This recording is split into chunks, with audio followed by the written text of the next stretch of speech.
So technically, this is the Kingsbury Chronicle podcast, coming at you from the Dignity Health Arizona Cardinals Training Center. Paul Calvisi, Lisa Matthews, the head coach of the Arizona Cardinals, Kliff Kingsbury. But if there was ever a time for your working title, kicking it with Kliff, yes, I would say it'd be now, right? I mean, do you finally get a chance to kick back a little bit and at the very least exhale after this whole wacky draft weekend? Not yet. We're on the field now in phase 2 working with the players. So we'll continue to get our installations in and work towards OTAs. Are you already drawing up some plays for your new weapons that you have here? There's no doubt. I believe it. We got some talented players coming in, offensively and defensively, and so both sides of the ball are really excited about it. Let's just say you coach as long as your former coach, Bill Belichick. Let's just say you could go the rest of your coaching That's career. That's not going to happen, by the way. Let's just say you could not have as crazy a 3-month span as you just went through the rest of your coaching career. Would you agree with that to a certain degree? I would say it was pretty, special. If you wanted to say that, there was a lot going on. Yeah, unique circumstances, just the way things fell in place. It probably won't ever happen again.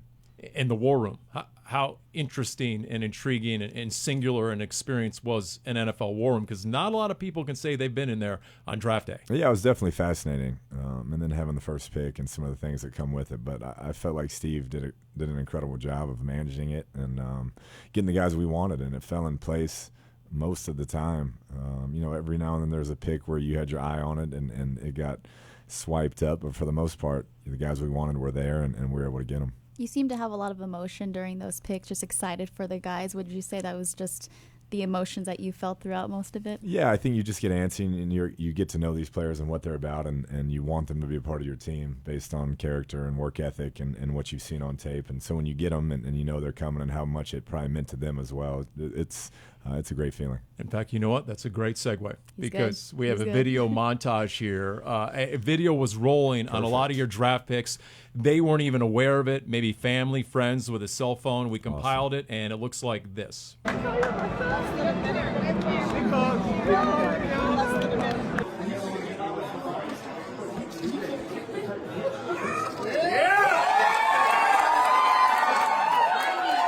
wait. Thank you.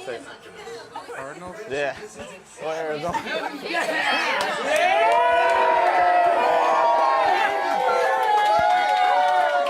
Arizona. How you feel, man? I feel good. Hey, you got that call, bro.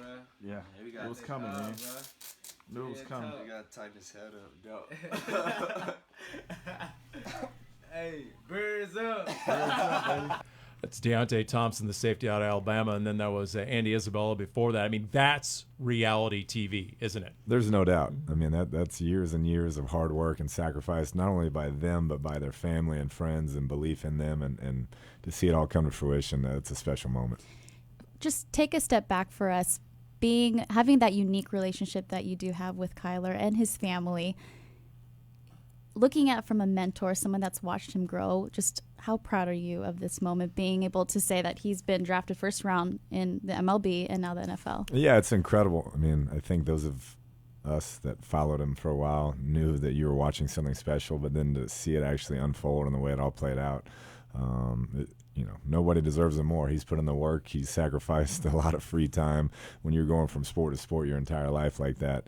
And now I'm excited to see where it goes when he's just focusing on one sport. I mean, interviewing him a couple times now, the spotlight is not too big for Kyler Murray, is it? No, he's one speed. I mean, that's what you get, whether, the game's on the line or it's the first quarter, he's going to be the same guy mentally and the way he handles things. Just talking to him and his parents, I mean, he was just bred for this moment, made for this moment. Like you said, throughout all of the chaos, he was so in control of his emotions, just like he's been here before. Have you always seen that from him? Yeah, it's always been, hey, this is the natural next step. And it's exciting when you have an athletic player who has that mentality and has always seen this stage as where he was meant to be. And so I'm excited to get him here. And there's going to be bumps in the road. It happens. It's such an incredibly tough league. But I know he's excited to get to work. How does that control of his emotions just help at this next level, do you think? Yeah, I think you can't get too high or too low. Like I said, everybody in this league is an incredible player, and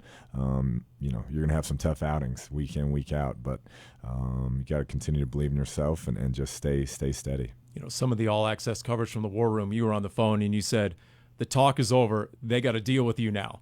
Right. And then Steve Keim called him a game changer. How so? Just simply put, I mean, everyone's wondering what to expect, but how does a quarterback with his skill set change things now in the NFL?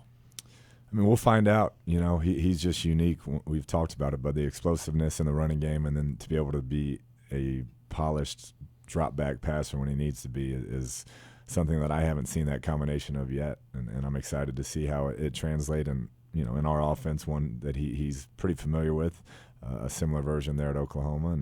And you know, lots had been said through the process about height, or, you know, it comes out that he didn't do well at his interview. I mean, all sorts of things go on with the first pick, but I thought he handled it well.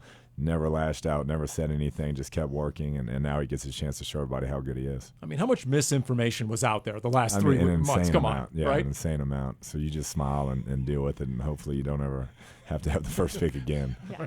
You talked a lot about this process being very thorough, especially for GM Steve Keim and the scouts, but you knew all along who Kyler Murray was on and off the field. Were there times when you just sat back as they started to fall more in love with him, watching tape, and kind of like a "I told you so" moment of this is the guy that we would like to have to run this? Yeah, I try to sit back throughout the entire process and let, you know, Steve and his group do their job.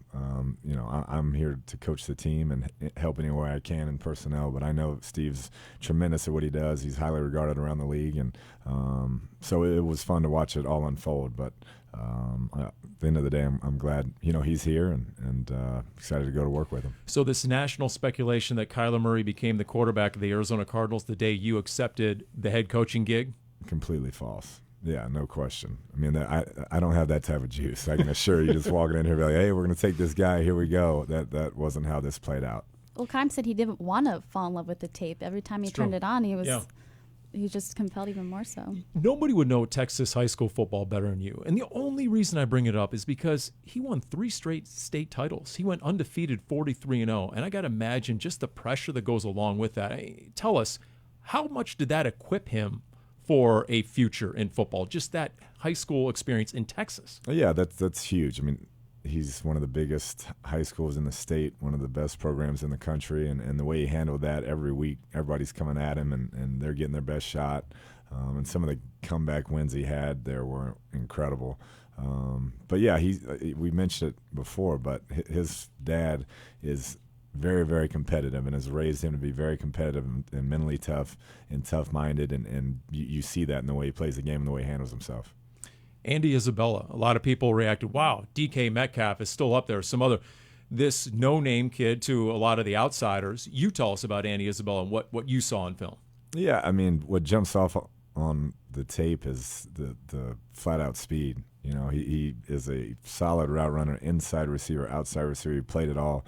4.3, 140, 1,700 yards receiving. I mean, you can't deny those facts. And I think the versatility that we saw, him being able to play inside, outside, some of the quick motions, some of the different things we can do with him, he's just a really good scheme fit for us. And then you throw in the character and the work ethic and what he's about, and it just made sense.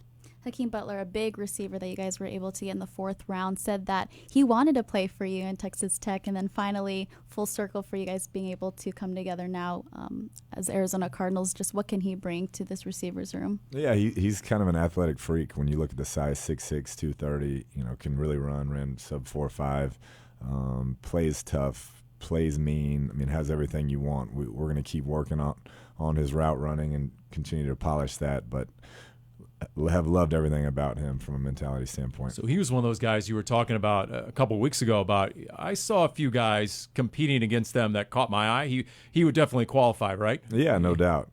He's a physical specimen and a huge presence when you're down on the field and watching him play. The way he plays, his physicality, the way he makes contested catches, he's up there with anybody.